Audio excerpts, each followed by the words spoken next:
Hi, have you ever trusted someone completely? My name is Emma. I lived in a quiet town with my husband, Daniel.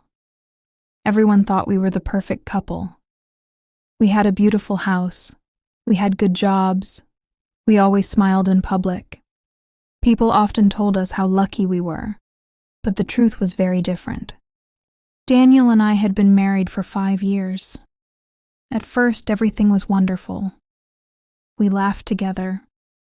We traveled together. We made plans for the future. But slowly, things changed. We argued more often.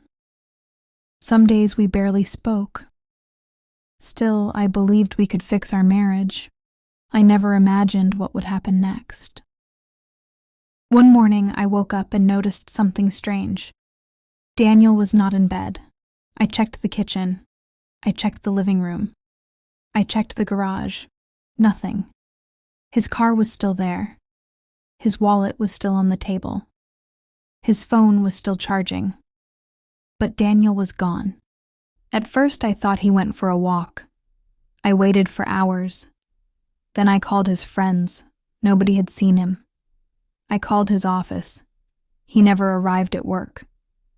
As the day passed, fear filled my heart. That evening, I called the police. My husband had disappeared. The police arrived quickly. They searched every room. They asked many questions. Then one officer noticed a broken table in the living room. It looked like there had been a fight. My stomach tightened. I had not noticed it before.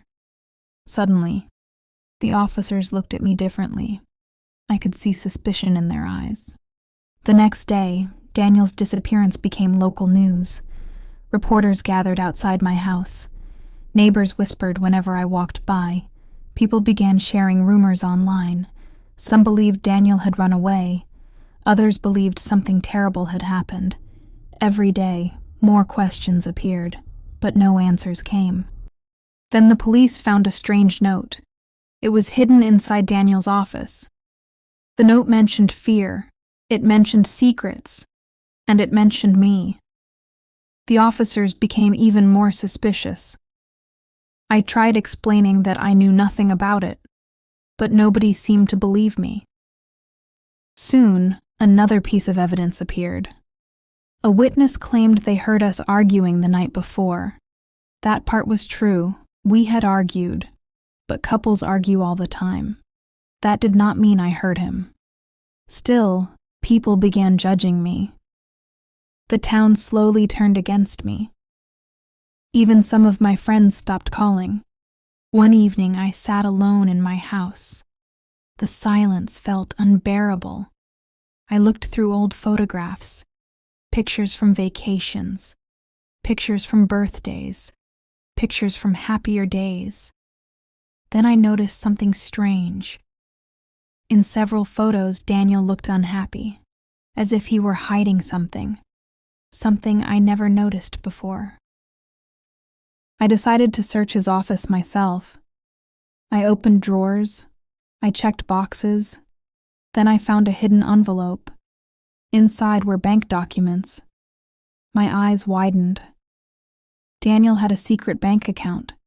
Thousands of dollars had been transferred there. But why would he hide this from me?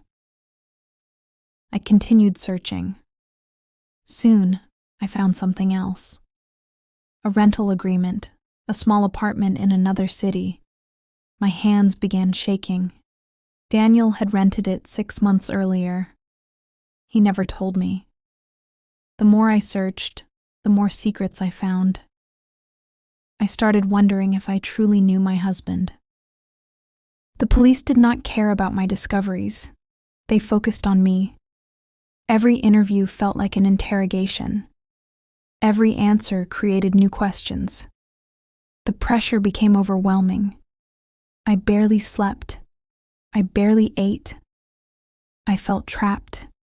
The entire town believed I was guilty, and I had no way to prove otherwise. Then something unexpected happened. I received an email.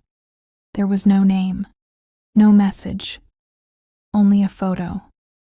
The photo showed Daniel. He was alive. I stared at the screen in disbelief. The picture had been taken only 2 days earlier. My husband was not missing. He was hiding.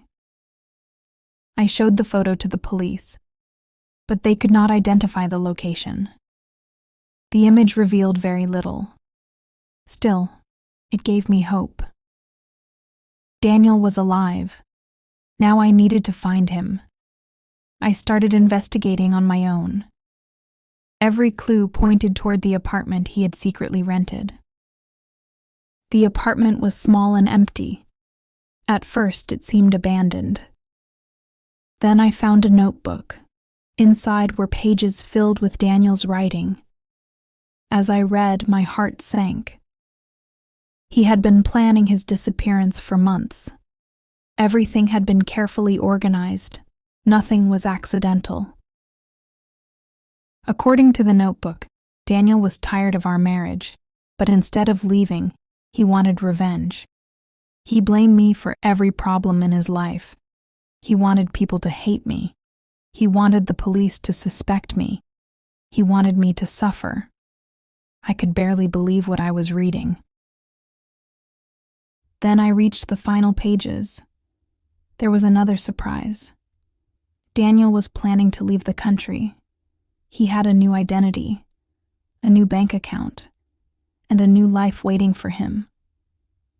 I was never supposed to discover the truth. I was supposed to become the villain of his story. The police finally took my evidence seriously. An investigation began.